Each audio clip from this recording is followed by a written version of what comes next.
درد ہے. او بھائی باقی 359 ٹھیک ہے نا, ان کی بھی وہ میرے الٹے دانت میں درد تھا تو میں ساری رات سو نہیں سکا. او بھائی جو ساری زندگی سویا ہے اس کا تو ذکر نہیں کر رہا, اور ایک رات جو تجھے نیند نہیں آ رہی. کسی سے پوچھا جائے, ڈاکٹر کہتے ہیں 360 ہڈیاں ہوتی ہیں وجود میں. کسی سے پوچھا جائے نا تیرا کیا حال ہے, تو 359 ہڈیوں کا ذکر نہیں کرتا. جس گھٹنے میں درد ہے اس کا ذکر کرتا ہے, کہتا ہے یہ گھٹنے میں بڑی درد ہے. او بھائی باقی 359 ٹھیک ہے نا, ان کی بھی تو کو بات سنانا. حضرت رابعہ بصریہ رحمت اللہ علیہا کے پڑوس میں ایک نوجوان رہتا تھا, آپ کے پڑوس میں. تو وہ جب جو محلے میں بچے رہتے ہیں نا گاؤں میں, ان کا پتہ ہوتا ہے. پڑوسی تھا تو 34-35 سال نوجوان کی عمر ہو گئی, کبھی بیمار نہیں ہوا. ایک دن اس کی طبیعت علیل ہوئی, سر میں درد ہوا, تو اس نے پٹی باندھ لی سرخ رنگ کی. باہر نکل کے آیا, حضرت رابعہ بصریہ علیہ رحمہ نے دیکھا تو فرمانے لگے بیٹے خیر ہے؟ لگا جی اماں جی سر میں بڑی درد ہے. آپ فرمانے لگے کتنی عمر ہو گئی؟ کہنے لگا 34-35 سال. فرمانے لگے پہلے تو کبھی درد نہیں نہ ہوئی؟ کہا نہیں اماں جی آج ہی ہوئی ہے. تو آپ فرمانے لگے 34 سال اللہ نے صحت دی ہے, تو نے شکر کی ایک پٹی بھی نہیں باندھی, اور آج درد ہوئی ہے تو شکوے کی پٹی تو نے فوراً ہی باندھ لی ہے. کچھ شکر کی پٹی بھی باندھنی چاہیے. حضرت ایوب 18 سال بیمار رہے. زوجہ کہنے لگی دعا کر لو, تو آپ فرمانے لگے بی بی سے کہ صحت کتنی دیر رہی؟ اس نے کہا 60 سال. تو آپ فرمانے لگے ذرا بیماری کو بھی 60 سال گزر لینے دو, پھر دعا بھی کر لیں گے. یہ دعا کی, اللہ یہ لفظ کہے اللہ نے صحت دے دی, تندرستی آ گئی. ایک دن گھر میں بیٹھے بیٹھے زوجہ کہنے لگی کہ ایوب یہ بتاؤ دکھ اچھے کے سکھ؟ آپ فرمانے لگے سارے دن ہی اللہ کے ہیں, پر دکھ بڑے اچھے تھے. مجھ سے پوچھو تو دکھ بڑے اچھے تھے. کہا کس طرح؟ تو حضرت ایوب فرمانے لگے جب میں بیمار تھا تو 24 گھنٹے میں ایک دفعہ میرا رب میرا حال پوچھا کرتا تھا. ایک دفعہ میرا اللہ پوچھتا تھا ایوب تیرا حال کیا ہے؟ فرماتے ہیں 12 گھنٹے تو لذت ہی رہتی تھی کہ میرے رب نے میرا حال پوچھ لیا, اور اگلے 12 گھنٹے میں انتظار کرتا تھا مالک حال دوبارہ کب پوچھے گا. فرمانے لگے اب صحت تو ہو گئی ہے, پر اب میرا رب میرا حال تو نہیں نہ پوچھتا. بھائی مشکلات جو ہوتی ہیں وہ تو تجھے سجا دیتی ہیں, سوار دیتی ہیں. تجھے یاد آتا ہے کوئی اپنا, جب تجھے درد ہوتی ہے نا, تکلیف ہوتی ہے, پھر تیرا دل کرتا ہے کوئی کندھا ملے جہاں میں سر رکھ کے رہوں.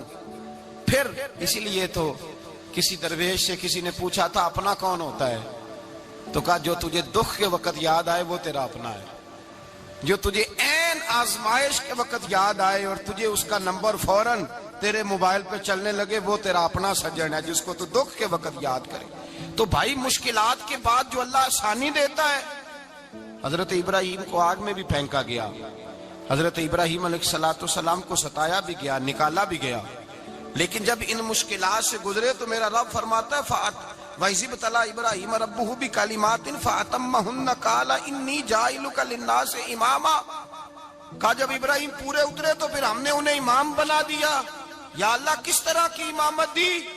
فرمایا میں نے اتنی اعلیٰ شان عطا کی ہے کہ اپنے لاڈلے رسول کو جناب ابراہیم کی نسل میں پیدا فرما دیا ہے.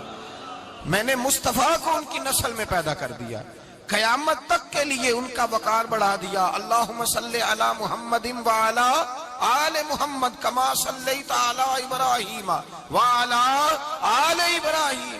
ان کی عظمت بڑھا دی, اس لیے کہ جب وہ آزمائش سے گزر کر کے آئے پھر جو آسانی دی. میرے نبی پاک صلی اللہ علیہ وسلم نے دین ابراہیمی کی بہت ساری چیزوں کو رکھا, کہا میں ملت ابراہیمی پہ ہوں. جب کوئی مشکلات کو عبور کر کے آتا ہے, جب کوئی تکلیفیں سہ کر کے آتا ہے, اس کے لیے جو اجر ہوتا ہے, اس کے لیے جو پھر اللہ کتنی ذرا بڑی توجہ کیجئے گا. لوگ سمجھتے ہیں فلاں آدمی مشکل میں ہے تو شاید مشکل میں ہی رہے گا, فلاں آزمائش میں ہے تو شاید میرا اللہ فرماتا ہے ایک مشکل دے کے میں 2 آسانیاں بھی دوں گا. تم مشکل دیکھ رہے ہو, مشکل نہ دیکھو, وہ جو اس کو بعد میں آسانی آنے والی ہے, اور ڈبل جو میں اس پر نعمت کرنے والا ہوں اس کو دیکھو. حضرت یوسف کو بھائیوں نے کنویں میں ڈال دیا تھا, اور جب کنویں سے نکلے تو مصر کے بازاروں میں بکے, اور پھر زلیخا نے الزام لگایا تو حالات بگڑ گئے. حضرت یوسف کو جیل جانا پڑا. کتنی کٹھن زندگی تھی, لیکن میرے مالک کو کچھ اور ہی منظور تھا. کنویں میں گرنے والے, بازار میں بکنے والے, جیل میں جانے والے, الزام لینے والے جناب یوسف کو رب کریم نے اسی مصر کا بادشاہ بنا دیا. اللہ پاک نے اسی مصر کا حکمران بنا دیا. یاری تیری سونا ہے, پر ازمائشاں تیریاں اگ، اے سونا پرکھیا جاوندا ہی پہلو نال اگاں دے لگ، اس کے لیے تھوڑا سا جتن کرنا پڑتا، تھوڑے کٹھن حالات سے گزرنا پڑتا، تھوڑی آزمائشوں کا روپ دیکھنا پڑتا۔ ہم چاہتے ہیں کہ ہمیں چھیڑے کوئی نہ کوئی تکلیف نہ آئے، کوئی آزمائش، یہ ہو نہیں سکتا میرے بھائی۔ نامی کوئی بغیر مشقت نہیں ہوا، 100 بار جب عقیق کٹا تب جا کر نگی ہوا۔ ہم چاہتے ہیں کہ ہمیں کچھ بھی دقت نہ آئے، مشکلات نہ آئے، اور مشکلات تو انسان کو سنوارتی ہیں بھائی، وہ تو نکھارتی ہیں۔ کبھی پوچھا کرو جا کر کے کسی گندم کے دانے سے کہ تو کہاں کہاں سے ہو کے آیا ہے، کہاں کہاں سے نکل کے آیا ہے، تو وہ بتلائے گا کہ بڑے مشکل مراحل سے گزرا ہوں، اور پھر اللہ نے مجھے طاقت دی ہے کہ میں انسان کے وجود کا حصہ بناؤں۔ تو بھائی کٹھن مراحل، آزمائشیں، تکلیفیں، یہ انسان کو بڑا انسان بنا دیتی، یہ اس کے لیے ترقیوں کا پیش خیمہ ہوتی۔ ہمارے جوان پریشان ہو جاتے ہیں، عورتیں خاص کر کے اس بات پہ توجہ کرے، وہ بڑی جلدی غم لے جاتی ہیں، وہ کہتی ہیں جانے میرا کچھ ہوگا ہی نہیں، جانے میرا کچھ ہو ہی نہیں سکتا۔ میرے بھائی درجنوں اور بیسیوں لوگ ایسے ہیں جن کی اولادیں نہیں تھی، لیکن نام ان کا ان سے بھی زیادہ ہے جو بڑے بڑے صاحب اولاد۔ حضرت خواجہ معین الدین اجمیری کو جانتے ہیں آپ لوگ؟ نہیں، جو جانتے ہیں وہ بولے جانتے ہیں جی؟ لو جی، کافی سارے جانتے ہیں، تھوڑے جی رہ گئے مگر جانتے ہیں نا خواجہ صاحب کو؟ ان کے کسی بیٹے کو جانتے ہوں؟ نہیں جانتے، نہیں جانتے، نہیں جانتے آپ ان کے بیٹے کو۔ حضرت خواجہ معین الدین اجمیری رحمت اللہ تعالی علیہ کے بیٹے کو نہیں جانتے، لیکن ویسے آپ ہندوستان میں کسی آدمی کو چھیڑ کے دیکھیں، وہ کہے گا میں خواجہ صاحب کا روحانی بیٹا ہوں، میں اولاد۔ حضرت غوث اعظم رضی اللہ تعالیٰ عنہ کی اولاد کو کم لوگ جانتے ہیں، لیکن آپ ویسے کسی کو پوچھ کے دیکھیں 11ویں والا پیر کون ہوتا ہے، ہر آدمی ہاتھ اٹھا کے بتائے گا خدا کے فضل سے ہم پر ہے سایہ غوث اعظم کا، ہمیں دونوں جہاں میں ہے سہارا غوث اعظم۔ لوگ جھوم کے بتلائیں۔ میرے بھائی یہاں لوگ پریشان ہو جاتے ہیں کہ اولاد ہوگی تو یہ ہوگا، فلاں ہوگا تو یہ ہوگا۔ بھائی ایسی کوئی بات نہیں، میرے پاس پیسے ہوتے تو میرا ابا بیماری سے فوت نہ ہوتا۔ جو مالدار ہوتے ہیں تو کیا وہ بچ جاتے ہیں؟ حضرت اسرائیل انہیں چھوڑ جاتے ہیں؟ او خدا کے بندے تو کیسی بات کر رہا ہے؟ یاد رکھ، یہ جو آزمائشیں ہوتی ہیں، یہ جو تکلیفیں ہوتی ہیں، یہ جو تھوڑے سے مشکل حالات ہوتے ہیں۔ حضرت یونس علیہ السلام کی دوستی ہوگی حضرت جبریل امین سے، تو جناب جبریل ملنے آئے۔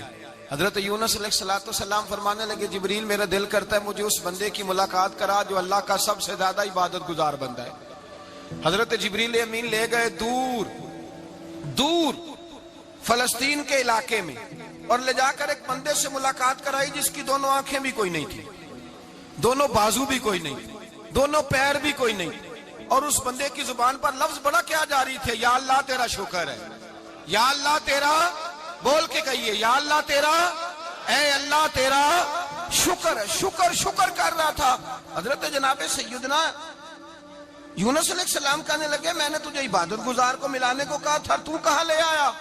تو حضرت جبریل کہنے لگے یا یونس، یہ ہر چیز جانے کے باوجود اپنے رب کی رضا پہ راضی ہے۔ اس وقت دنیا میں نبیوں کے بعد جس سے اللہ سب سے زیادہ پیار کر رہا ہے وہ یہی بندہ ہے، یہ اپنے رب کی رضا پہ راضی ہے۔ اے تن میرا کنگھی ہووے تے میں زلف سجن دی واواں، تے پوش میرے دی جتی بن جائے تے میں یار دی قدمی آواں، مارو مارو مینوں مار مکاؤ کوئی عذر نہ پیش لے آواں، تے جے سونا ہی میرے دکھ وچ راضی۔